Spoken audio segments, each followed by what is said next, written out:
Good morning all of you. मेरा नाम दीपक कुमार है। मैं गया पॉलिटेक्निक से इंजीनियरिंग कर रहा हूँ, इलेक्ट्रिकल ब्रांच से। मैं आज प्रेजेंटेशन करने जा रहा हूँ on the topic of integration, है ना। इंटीग्रेशन के टॉपिक पर मतलब आज मैं प्रेजेंटेशन वीडियो बनाने जा रहा हूँ। तो सबसे पहले इंटीग्रेशन पढ़ने से पहले हम लोग जानेंगे कि इंटीग्रेशन का इंट्रोडक्शन क्या होता है। मतलब कहने का मतलब कि इंट्रोडक्शन है क्या, इंट्रोडक्शन का मतलब क्या होता है, इंटीग्रेशन का मतलब है क्या आखिर। देखो, इंटीग्रेशन का मतलब है ना, मान लिया जाए कोई फंक्शन छोटा है तो उस फंक्शन को इंटीग्रेट कर देना, मतलब बढ़ा देना, है ना। इंटीग्रेशन का मतलब यही एक्चुअल मीनिंग जो है ना इंटीग्रेशन का है कि मतलब किसी फंक्शन छोटे फंक्शन को इंटीग्रेट कर देना। इंटीग्रेट करने का मतलब सम मतलब बड़ा, इसको बड़ा कर देना। तो ये तो मेरा हुआ कि इंट्रोडक्शन क्या था इंटीग्रेशन का। अब देखते हैं टाइप्स ऑफ इंटीग्रेशन, मतलब इंटीग्रेशन कितने प्रकार के होते हैं। तो इंटीग्रेशन जनरली दो प्रकार के होता है, एक इनडिफिनिट इंटीग्रेशन और एक डिफिनिट इंटीग्रेशन। इनडिफिनिट इंटीग्रेशन मतलब वैसा इंटीग्रेशन जिसका लिमिट कोई फिक्स ना हो, है ना। और यही जो इनडिफिनिट इंटीग्रेशन है एक्चुअल में इन्वर्स प्रोसेस ऑफ डिफरेंशिएशन, यही मेरा एक्चुअल है। डिफरेंशिएशन का इन्वर्स प्रोसेस यही देता है एक्चुअल में। और जो डिफिनिट इंटीग्रेशन वो तो एक एग्जैक्ट वैल्यू देता है ना, इसका लिमिट को फिक्स कर दिया जाता है। ठीक है, ये मेरा टाइप्स ऑफ इंटीग्रेशन आ गया। अगर इंटीग्रेशन के सिंबल की बात करते हैं तो इंटीग्रेशन का जो सिंबल होता है वो एस के जैसे है ना, एस की तरह। एस का थोड़ा सा ऊपर वाला मुँह नीचे वाला मुँह थोड़ा सा मतलब बढ़ा दिया जाता है, तो एस की तरह सिंबल होता है। जिस तरह से हम डिफरेंशिएशन किसी वेरिएबल के रेस्पेक्ट में निकालते हैं, उसी प्रकार इंटीग्रेशन भी जो है ना हम फाइंड करते हैं किसी वेरिएबल के रेस्पेक्ट में। अब बात करते हैं एप्लीकेशन ऑफ इंटीग्रेशन की। इंटीग्रेशन का एप्लीकेशन क्या है, तो हमारे डेली लाइफ में भी, हमारे ना इलेक्ट्रिकल ब्रांच में भी बहुत सारे यूजेज है इंटीग्रेशन का। जैसे है ना, इलेक्ट्रिकल का एक ब्रांच है ना, पेपर है, पढ़ना है इलेक्ट्रिक सर्किट एंड नेटवर्क, जिसमें एवरेज वैल्यू, आरएमएस वैल्यू है ना, अल्टरनेटिंग क्वांटिटी का निकालना है, जिसमें इंटीग्रेशन का बहुत ज़्यादा रोल है ना। और भी है ट्रांसफार्मर में भी, और भी जितने मैथमेटिकल प्रूफ होते हैं उस सब में भी इंटीग्रेशन का बहुत ज़्यादा यूज होता है। चाहे इंटीग्रेशन जो है ना एक्चुअल में एरिया फाइंड करने के लिए इसका यूज किया जाता है ना। जैसे मान लिया जाए हम तो सर्किल है, सर्किल का तो एरिया का फॉर्मूला आसान से पाई आर स्क्वायर जानते हैं, तो उसका तो एरिया हम आसानी से फाइंड कर लेंगे। अब मान लिया जाए मॉड एक्स का एक ग्राफ है, मान लिया जाए, है ना, या साइन एक्स का ही ग्राफ है, उसका अगर एरिया कोई फाउंड करने के लिए कह दिया जाए तो उसका तो कोई फार्मूला नहीं होता है। इसलिए हम इंटीग्रेशन का यूज करके जो है ना उससे उस एरिया को आसानी से फाइंड कर पाते हैं। तो ये सारे एप्लीकेशन ऑफ इंटीग्रेशन है। ठीक है, अब बात करते हैं कि डिफरेंशिएशन का। तो समझे कि इंटीग्रेशन इन्वर्स प्रोसेस है, तो ये भी देख लेते हैं कि डिफरेंशिएशन और इंटीग्रेशन में आखिर क्या अंतर है।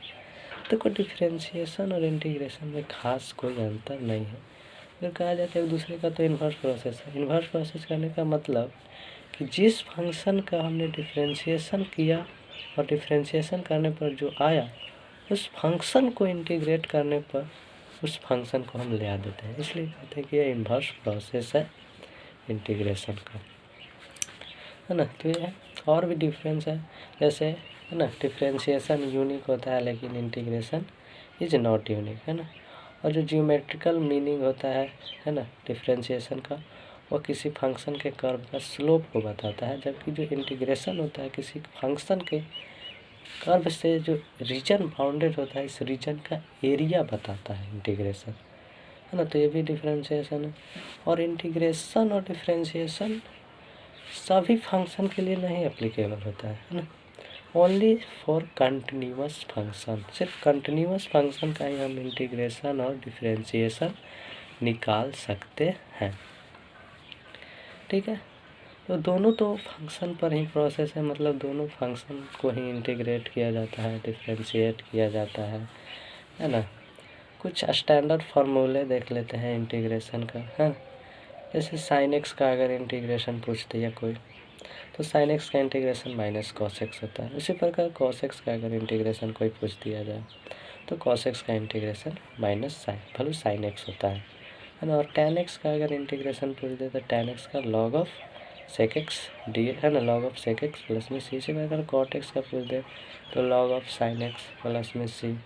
उसी प्रकार सेक स्क्वायर एक्स का पूछते हैं तो टेन एक्स होता है, टेन एक्स प्लस सी इंटीग्रेशन है ना, इंटीग्रेशन ऑफ है ना कॉसेक स्क्वायर एक्स का पूछते हैं तो माइनस कॉट एक्स प्लस में सी है ना। लॉग एक्स का इंटीग्रेशन पूछते तो x log x minus x plus c हो जाता है। सेक एक्स गुना टेन एक्स का इंटीग्रेशन पूछते हैं तो सेक एक्स प्लस सी होता है ना। अगर cosec x into cot x का इंटीग्रेशन पूछ दे तो माइनस कॉसेक एक्स हो जाता है। ठीक, तो ये सारे तो फार्मूले हैं। और भी कुछ इंटीग्रेशन को फाइंड करने के लिए कुछ प्रॉपर्टीज है ना, प्रॉपर्टीज ऑफ इंडेफिनिट इंटीग्रेशन देखते हैं। जैसे मान लिया जाए कि दो फंक्शन है, दोनों फंक्शन इंटीग्रेबल है, तो दोनों फंक्शन अगर सम में है और उसका इंटीग्रेशन निकालना है तो वह इक्वल होता है अलग अलग फंक्शन के इंटीग्रेशन के सम के बराबर होता है, फर्स्ट प्रॉपर्टी। सेकंड प्रॉपर्टी है कि अगर कोई कांस्टेंट है और एक फंक्शन का मल्टीप्लाई है, अगर उसका इंटीग्रेशन निकालना है तो उस कांस्टेंट को हम अलग ले सकते हैं बाहर और फिर एफ एक्स का इंटीग्रेशन करके निकाल लेते हैं। तो ये तो सेकंड प्रॉपर्टी है ना। तो ये तो इंडेफिनिट इंटीग्रेशन का प्रॉपर्टी था। अब बात करते हैं डिफिनिट इंटीग्रेशन का प्रॉपर्टी का। तो डिफिनिट इंटीग्रेशन का फर्स्ट प्रॉपर्टी है कि अगर मान लिया जाए ए से बी कोई लिमिट है, integration a to b f x d x है ना, तो ए से b f t d t, मतलब वेरिएबल में चेंज कर देंगे। वेरिएबल में चेंज करने पर कोई प्रभाव नहीं पड़ेगा इंटीग्रेशन में। और दूसरा प्रॉपर्टी है अगर मान लिया जाए है ना ए और बी के बीच में कोई एक दूसरा नंबर जो सी बीच में मतलब आता है, ए और बी के बीच में है, तो ए से b f x d x का अगर इंटीग्रेशन करेंगे तो उसको लिख सकते हैं इंटीग्रेशन ए से सी डी एक्स प्लस सी से बी डी एक्स है ना। इस तरह से मतलब लिख सकते हैं। अगर मान लिया जाए कि इंटीग्रेशन जीरो से a f x d x का हमको इंटीग्रेशन निकालना हुआ इक्वल होता है जीरो से a F of A minus x d x. और एक और प्रॉपर्टी आता है कि अगर ए से b f x d x है, अगर लिमिट को इंटरचेंज कर दो तो इंटीग्रेशन में सिर्फ माइनस साइन का फ़र्क पड़ता है और किसी चीज़ का फ़र्क नहीं पड़ता है, सिर्फ माइनस साइन का। तो एक प्रॉपर्टी है।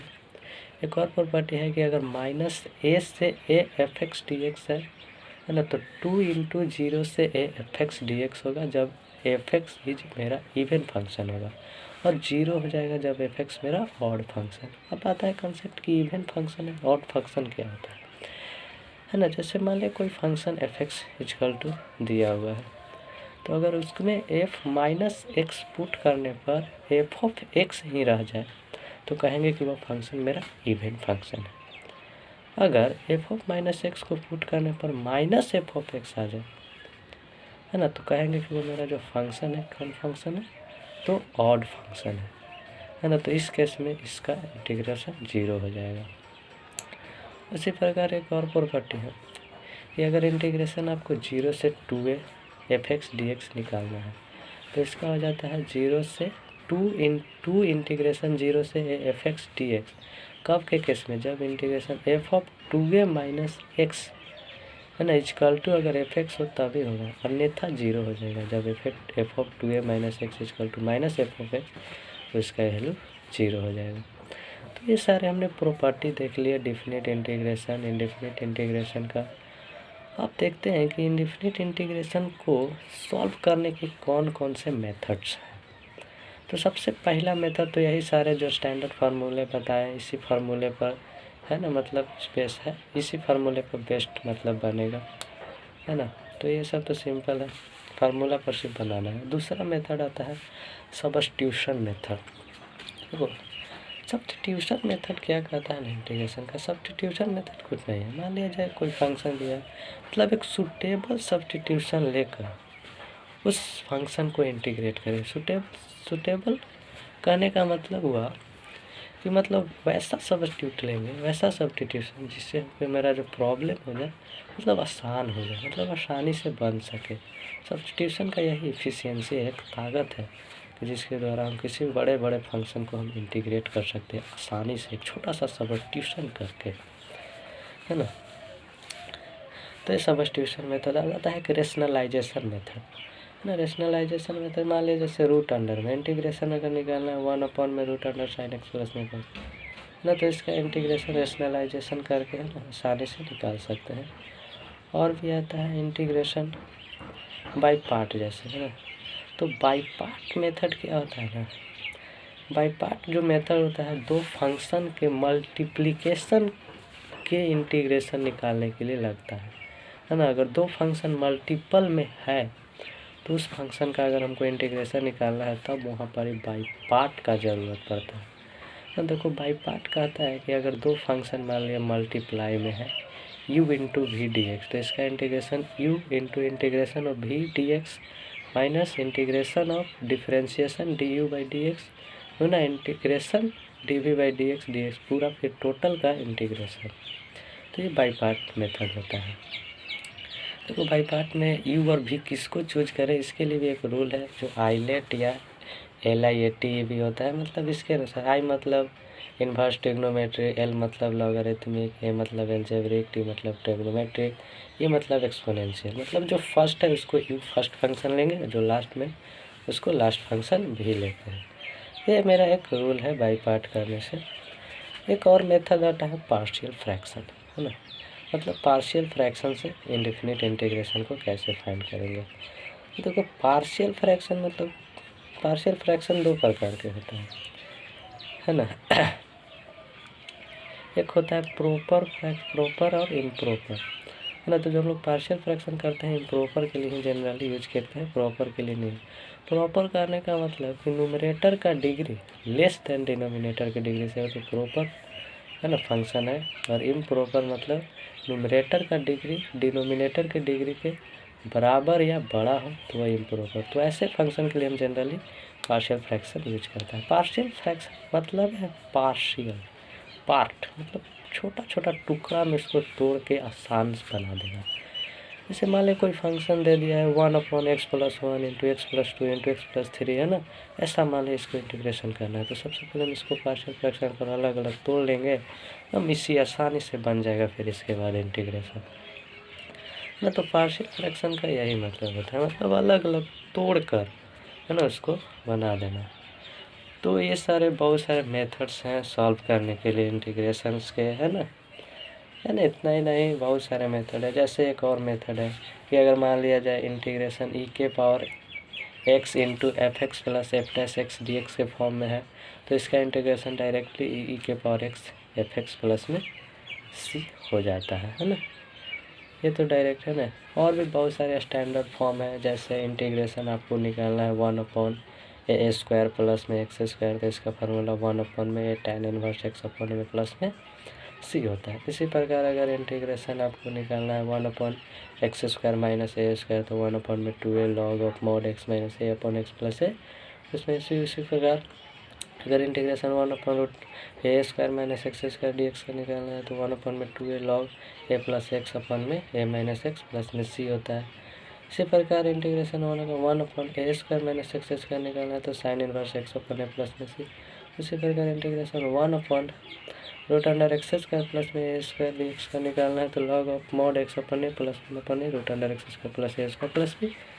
उसी प्रकार इंटीग्रेशन अगर 1 में √x² माइनस a² dx का निकालना है तो इसका होता है log ऑफ mod x में प्लस में 1 में √x² माइनस a² प्लस में c। उसी प्रकार एक और आता है √a² माइनस में, है ना, √a² माइनस में x², तो इसका हो जाता है x में 2 √a² माइनस x² प्लस, है ना, a² में 2 साइन इनवर्स x में a प्लस में c। उसी प्रकार अगर इंटीग्रेशन करना है √x² प्लस में a² dx का तो x में 2 √x² प्लस में a² प्लस में, है ना, a² में 2 साइन हाइपरबोलिक इनवर्स x में a प्लस में c। उसी प्रकार अगर इंटीग्रेशन हमको निकालना है √x² माइनस a² dx का तो इसका होता है x/2 √x² minus a² minus a² में 2 cos हाइपरबोलिक इनवर्स x में a प्लस में c। So that's all. बहुत हुआ। है ना। मेरा मोटिव था इंटीग्रेशन के प्रेजेंटेशन का मतलब कि इंटीग्रेशन के बारे में जानना है ना, इंटीग्रेशन से परिचय करवाना है ना, इंटीग्रेशन होता क्या है एक्चुअल में, उसके बारे में हम लोग को बताना था। ऐसा मोटिव नहीं था कि मेरा पूरा मतलब ख़त्म कर देना था। मेरा मतलब था कि इंटीग्रेशन क्या होता है उसके बारे में समझाना है ना, और कोई नहीं ज़्यादा मतलब। That's all, thank you.